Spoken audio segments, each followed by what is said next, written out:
High hello friends, welcome back to our channel. आजचा आपला विषय थोडासा वेगळा आहे.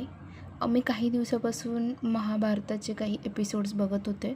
सो त्यामध्ये मला कर्णाचं काम, कर्णानं काय केलं, त्याचं आयुष्य कसं होतं याच्यावरती खूप सारं शिकायला मिळालं. आणि बऱ्याच गोष्टी आहेत की ज्या कर्णाने खूप साऱ्या सॅक्रिफाईस केलेल्या आहेत, की त्याला नशिबाने इतकं हिणवलं, इतका त्याला त्रास मिळाला, पण त्यानं त्याच्यातूनसुद्धा कष्टानं उभं राहत स्वतःची एक इमेज तयार केली होती आणि स्वतःचा एक मोठेपणा क्रिएट केला होता. सो महाभारतात खूप सारे म्हणू शकतो आपण तेजस्वी पुरुष दाखवलेले आहेत किंवा तेजस्वी व्यक्तिमत्व दाखवलेले आहेत. त्याच्यापैकी कर्ण हा एक असं मनाला भावेल किंवा ज्याच्याकडून आपल्याला खूप जास्त काहीतरी नाही म्हणता येणार, खूप जास्त काही शिकायला मिळेल, असं कर्णाचं व्यक्तिमत्व मला पाहायला मिळालेलं आहे. जो कर्णाची कथा होती, ती कर्ण हा महाभारतातील सर्वात वेदनादायी आणि तेजस्वी व्यक्तिमत्वांपैकी एक मानला जातो. की त्याच्या आयुष्यामध्ये इतका अपमान, इतकं दुःख, इतका नकार आणि इतका प्रत्येक परिस्थितीशी त्याला संघर्ष करावा लागला होता. एवढं सगळं असूनसुद्धा त्याची दानशूरता, त्याची कृष्णाबद्दलची मैत्री, दुर्योधनाबद्दलचं प्रेम किंवा त्याला मदत करण्याची जी भावना आणि स्वतःचा स्वाभिमान, ह्या गोष्टी कधीच कमी झालेल्या नाहीत. तर बऱ्याच अशा गोष्टी आहेत की मी नक्कीच माझ्या परीनं तुमच्यापर्यंत पोहोचवण्याचा नक्कीच ट्राय करेल. की त्याला काय काय सहन करावं लागलं, की त्याला पहिल्या वेळी त्याचा जसा जन्म झाला, तर त्यावेळी त्याच्या आईनं त्याला नदीत सोडून दिलं आणि तो नदीतून वाहत वाहत एका पर्णकुटीच्या ऋषींनी त्याला सांभाळलं, तिथं मोठं केलं, त्याला शिक्षण दिलं.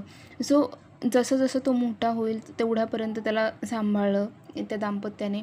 आणि त्याच्यानंतर त्यानं विद्या शिकण्याचा प्रयत्न केला. तो एक सूर्यपुत्र होता. ॲक्च्युली सूर्याच्या किरणांपासून त्याचा जन्म झाला होता. सो तो इतका मोठा सूर्यपुत्र असूनही त्याला कारण कोणाला माहितीही नव्हतं, त्याला सगळे सुतपुत्र असं म्हणून हिणवत होते. सो त्याच्यानंतर जेव्हा तो शिक्षण घेत होता, त्यावेळी शिक्षण घेतानासुद्धा त्याला वारंवार अपमान सहन करावा लागायचा, की हा एक सुतपुत्र आहे किंवा हा आपल्यातला नाही आहे वगैरे, नाही का, अशा टाईपचे म्हणजे भरपूर असं सांगता पण येणार इतक्या इतक्या त्याला वेदना सहन कराव्या लागल्या, इतका अपमान सहन करावा लागला होता. त्याच्यानंतर द्रौपदीच्या स्वयंवरातसुद्धा त्याचा अपमानच झालेला होता, की तो एक सूतपुत्र आहे म्हणून.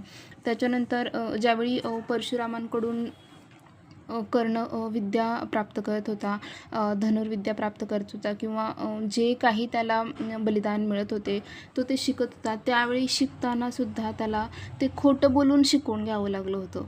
आणि ज्यावेळी भगवान परशुरामांना की सत्य कळालं, की हा आपल्याशी खोटं बोललेला आहे, त्यावेळी त्यांनी कर्णाला जो शाप दिला होता, की तुला ज्यावेळी गरज असेल तुझ्या विद्येची किंवा तुझ्या बुद्धिमत्तेची किंवा तुला जे काही ज्ञान मिळाले, त्यावेळी तू ते अचानक विसरशील.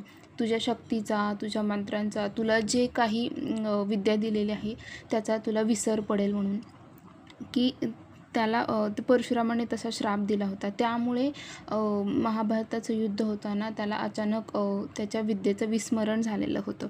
त्याच्यानंतर समाजाने पण त्याची क्षमता न पाहताच त्याचा जन्म पाहिला होता, की कुठल्या जन्मामधून आलेला आहे, म्हणजे कसा जन्म झालेला आहे, हे सगळं समाजाने पाहिलं होतं. त्यामुळे त्याला खूप हिणवलं केलं होतं. त्याच्यानंतर एक शेवटचं म्हणजे नाही का, युद्ध होण्याच्या अगोदर त्याची स्वतःची आई कुंती त्याच्या युद्धाच्या आधी त्याला सत्य सांगायला येतं. ती म्हणजे बघा, की ज्यावेळी आयुष्याचं शेवट होतं त्यावेळी त्याला सत्य कळतं, की त्याच्या पूर्ण आयुष्याचं सार काय होतं किंवा त्याचं खरं अस्तित्व कुठून सुरू झालं होतं. या गोष्टी त्याला एकदम त्याच्या आयुष्याच्या शेवटी कळत आहेत. म्हणजे आपण जस्ट इमॅजिन करा, की आपण एकदम आयुष्याच्या शेवटी बसलेलो आहोत किंवा आपण एक बेडवर एक निकामी बसलेलो आहोत किंवा आपल्याला माहिती आहे आता आपण जाणार वगैरे आहे. त्यावेळी आपल्याला कळतं, की आपल्या आयुष्यामध्ये असं काहीतरी घडलेलं होतं. म्हणजे किती वेदनादायी असेल ते. तरीही कर्णाची वृत्ती इतकी चांगली होती, की त्याचा दुर्योधनाबद्दलचा दानशूरपणा होता किंवा भगवान श्रीकृष्णाबद्दलची त्याची मैत्री होती, ती इतकी प्रामाणिक होती, की त्याला आपण शब्द पण नाही एक्सप्लेन करू शकत. ह्या गोष्टी आजकालच्या सगळ्या मुलांना किंवा जे काही शिकत आहेत यंग जनरेशन आहे त्यांना पण ह्या गोष्टी माहिती असायला पाहिजेत. त्यानंतर त्याचा स्वाभिमान पण त्यानं कधीच तुटू दिला नाही, दळू दिला नाही. प्रत्येक वेळी त्याला स्वतःला प्रूफ करायला लागलं आणि ते करून दाखवलं त्यानं. म्हणजे बऱ्याचशा गोष्टी असतात की त्याला प्रूफ कराव्या लागल्या आणि त्याच्यानंतर त्याची इमेज बनली, तर तिथं त्यानं स्वतःचा स्वाभिमान दुखावू दिला नाही. तर ह्या गोष्टी आहेत आणि त्याचं ॲट द एंडला तर खूप भयानक संघर्षशील त्याचं आयुष्य गेलेलं होतं की आपण इमॅजिन पण नाही करू शकत. प्रत्येक गोष्टीमध्ये त्याला संघर्ष, जन्मापासून ते मरेपर्यंत त्याला संघर्षच करावा लागला होता. पण तरीसुद्धा कर्ण असा एक होता की तो हसतमुख मृत्यूला सामोरं गेला होता. त्याला कुठल्याही गोष्टीचा रिग्रेट नव्हता किंवा तो घाबरला नव्हता की आणि त्यानं जाताना पण हे सांगितलं होतं की मृत्यूला मी हसतमुखाने सामोरे जात आहे किंवा मृत्यू तू जरी माझ्यासमोर आला तरी मला त्याचं भय नाही आहे. कारण माझ्या जेवढा म्हणजे बदल जो घडवायचा होता तो घडवण्यासाठी मी परिपूर्ण प्रयत्न केलेले आहेत.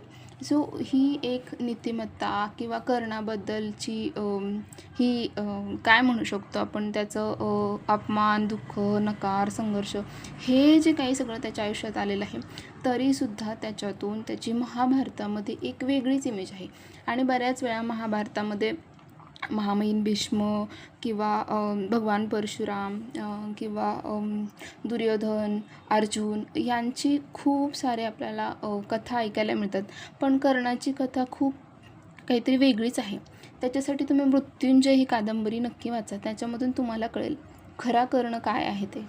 तो इतका म्हणजे इतकी मनाला लागलेली कथा आहे ती आणि त्याच्यामधून त्या रायटरने इतकं चांगलं लिहिलेलं आहे की प्रत्येक आपल्याला गोष्टीमधून काहीतरी शिकायला मिळते, काहीतरी मोटिवेशन मिळते की असं असूनसुद्धा म्हणजे अक्षरशः मी पण वाचलेलं आहे. मला तर अक्षरशः रडायला आलं होतं. सो ही एक अशी कथा आहे, मृत्युंजय अशी कादंबरी आहे ना की ती टच टू हार्ट अशी होते. म्हणजे एकदम तुम्हाला मनाला भिडते. तुम्ही मनापासून वाचलीत ना तर ते तुम्हाला नक्की कळेल आणि तुम्हाला समजेल कर्णाची कथा काय होती, त्यानं काय झेललं, काय दुःख होते, त्याच्यातून त्याची इमेज कशी होती. सो जर तुम्हाला कधी तुमच्या लाईफमध्ये चान्स मिळाला मृत्युंजय कादंबरी वाचण्याचा तर कर्णाची कथा नक्की आवर्जून वाचा. धन्यवाद.